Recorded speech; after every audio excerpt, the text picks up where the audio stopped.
pertama masuk meja operasi, aku pengen banget meluk Umi. Aku berpikir gini, kalaupun ini yang terakhir, aku belum sempet untuk minta maaf gitu sama orang tua aku. Tapi aku di situ harus kuat lah, nggak boleh nunjukin kesedihan ke semua orang yang di situ. Di sisi itu tuh aku nggak mau ngelihat ayah ngelihat aku sedih, pokoknya aku harus gembira gitu kan. Abis operasi aku sadar, terus tiba-tiba di samping aku kan sadar meninggal. Ya Allah, meninggal samping aku, samping lagi meninggal. Saat itu aku pengen banget ketemu ayah.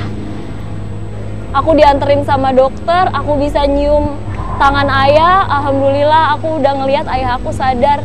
Jadi rasa sakit yang aku rasain pas ngelihat ayah sadar, ayah senyum, ayah bilang, "Ca, kita harus kuat."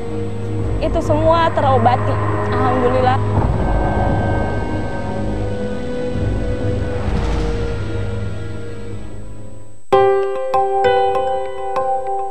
Kegiatan aku sehari-hari sebenarnya sih nggak ada yang berubah ya, malah aktivitas aku semakin banyak. Jadi aku waktu semester 3, 4, 5 itu aku kuliah paginya, terus siangnya aku ngajar. Jadi aktivitas aku bagus-bagus aja, nggak ada yang ngeganggu.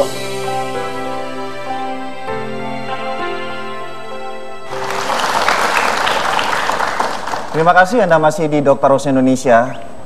Dok, proses dari transplantasi hati. Nah, di sini sekarang Pak Mukri udah hampir 3 tahun yang lalu setelah dilakukan operasi, itu kan hati bisa beregenerasi. Pak Mukri waktu itu membutuhkan waktu berapa lama untuk proses penyembuhannya? Sebenarnya karena kita baru pertama tentu ini agak panjang, tapi yang saya tahu bahwa Pak Mukri ini hampir 1 bulan di rumah sakit. Tetapi 2 minggu pertama itu di intensive care unit karena perlu penyesuaian dan kita masih baru punya pengalaman pertama-pertama. Tapi kemudian habis itu dia berobat jalan dan Pak Mukri ini maksudnya prosesnya hampir tidak ada penyulit lah, dia sembuh. Ya, jadi bagus. Dan kalau ditanya tentang regenerasi, sebenarnya fungsinya hati dari Pak Mukri itu setelah ditransplankan, setelah dipindah, itu langsung berfungsi. Jadi tidak ada tanda-tanda yang kita takuti, kan tanda-tanda penolakan. Waktu itu kalau dari itu tadi Pak Mukri, kalau Nisa gimana waktu itu? Nah, Nisa itu kan sebagai donor memang hati itu diambil sebagian. Tapi ini mesti diketahui bahwa hati itu memang mampu bertumbuh. Dan dalam penelitian-penelitian sebenarnya dalam waktu 3 minggu saja. Jadi karena hati yang sebagian yang diambil itu kembali kepada fungsi pada jumlah yang normal, ya. Kalau fungsi sih tetap, karena kita tahu hati itu walaupun katakan tinggal 20% yang sehat, itu tetap berfungsi normal. Nah, saya yakin juga Anda pasti penasaran perubahan apa yang terjadi pada Pak Mukri setelah melakukan transplantasi hati. Pak, dari sisi aktivitas, ini melihat dari stamina. Saya yakin masyarakat kita pasti mikir, wah habis operasi saya tidak bisa kerja A, B, C, saya nggak bisa produktif, saya tidak bisa melakukan sesuatu sebelum saya melakukan transplantasi hati. Nah, ini perubahan yang terasa apa, Pak? Aktivitas sehari-hari, saya alhamdulillah jadi lebih merasa muda lagi gitu. Iya, terus saya biasanya itu olahraga saya udah bisa lari-lari. Ya, bagaimanapun namanya proses penyembuhan juga tergantung dari individual dan memang harus pelan-pelan.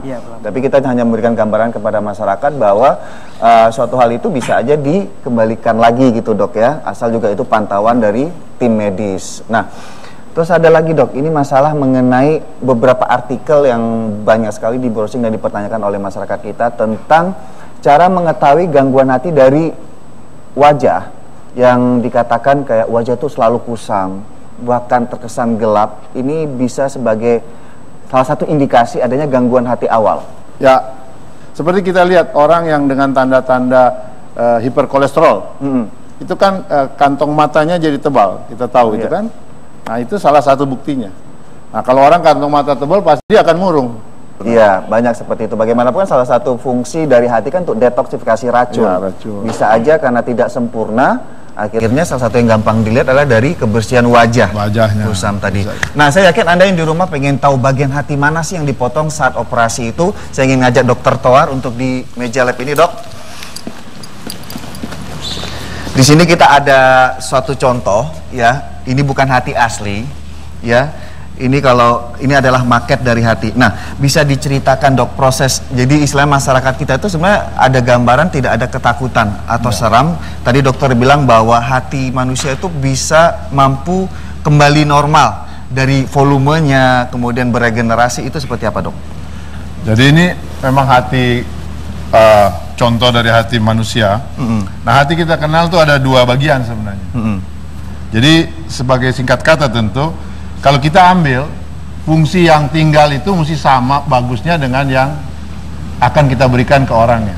Nah, biasanya kalau kita gampangnya 50%, 50%. Hati ini memang dibagi dua. Ada yang kanan, ada yang kiri. Nah, biasanya kita potong di tengah. Ya. Jadi yang kita akan ambil untuk namanya istilahnya resipien, ini di donor, ini kan donor. Berarti ini anggap ini, maaf, Dok, anggap ini hatinya Nisa. Ya. Berarti diambil tadi. Nah, yang sebelah kanan, kalau orang dewasa biasanya kita ambil yang sebelah kanan, karena dia relatif lebih besar. Tapi kalau untuk anak-anak atau untuk bayi biasanya kita ambil dari sebelah kiri. Kita tahu bahwa transplant hati itu juga dilakukan pada anak-anak atau bayi dan juga pada orang dewasa. Oke. Jadi misalnya tadi Nisa diambil yang kanan untuk Pak Mukri. Di situ tadi yang dokter bilang nggak sampai sebulan ya proses dari regenerasi selnya itu. Oh iya. Ya saya tidak bilang tentu yang mana untuk Nisa, mana itu. Ini karena medis ya. Tapi kalau stok sudah diambil, contoh dalam waktu 3 minggu sebenarnya itu jumlahnya sudah sama lagi. Oke. Ya, Dok, kita kembali lagi ke kursi. Saya yakin juga pemirsa di rumah dan juga di studio penasaran penyebabnya apa dari berbagai macam jenis gangguan hati, mulai dari hepatitis, kemudian sampai masalah perlemakan hati, kemudian sirosis, bahkan kanker hati. Nah, ini rata-rata tentunya penyebabnya beda-beda, Dok. Penyakit hati yang paling banyak yang berujung dengan transplant adalah karena infeksi. Dan kita tahu di Indonesia itu untuk orang dewasa ya. Untuk infeksi itu ada dua sebenarnya, yang namanya hepatitis B dan hepatitis C.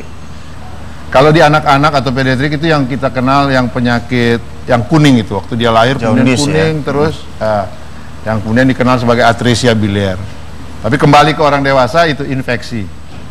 Dan infeksi itu kemudian bisa bikin yang tadi keganasan hati, keganasan yang lain, sirosis gitu ya. Jadi saya kira itu yang paling banyak. Nah, jadi kalau kita mau mencegah tentu cegahlah jangan sampai terjadi infeksi. Nah, cara infeksi ini masuknya gimana, Dok? Penularannya? Ya, paling banyak sekarang bisa melalui makanan, bisa juga melalui kontak, misalnya jarum suntik, narkoba itu ya, paling sering itu ya. Juga salah satu, sekarang juga salah satu yang bikin tinggi. Penggunaan obat-obatan, gimana, Dok? Artinya gini, pengobatan obat-obatan misalnya karena penyuntikan ya, penyuntikan tentu harus dijaga. Salah satu juga yang harus dijaga adalah donor darah itu ya. Donor kita harus jaga jangan sampai prosesnya terkontaminasi, saya kira itu. Untuk alkohol sama merokok? Nah, alkohol itu bisa sebagai satu penyebab yang dibilang karena non infeksi menyebabkan sirosis itu tadi.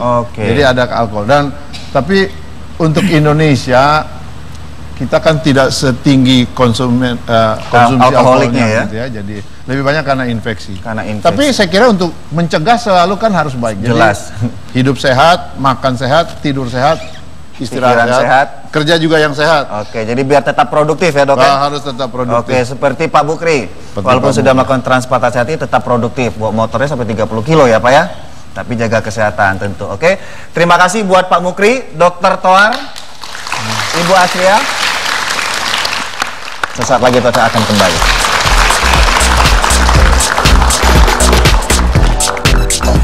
Nah, ini jumlah darah sebagai gambaran. Lemas saat menstruasi.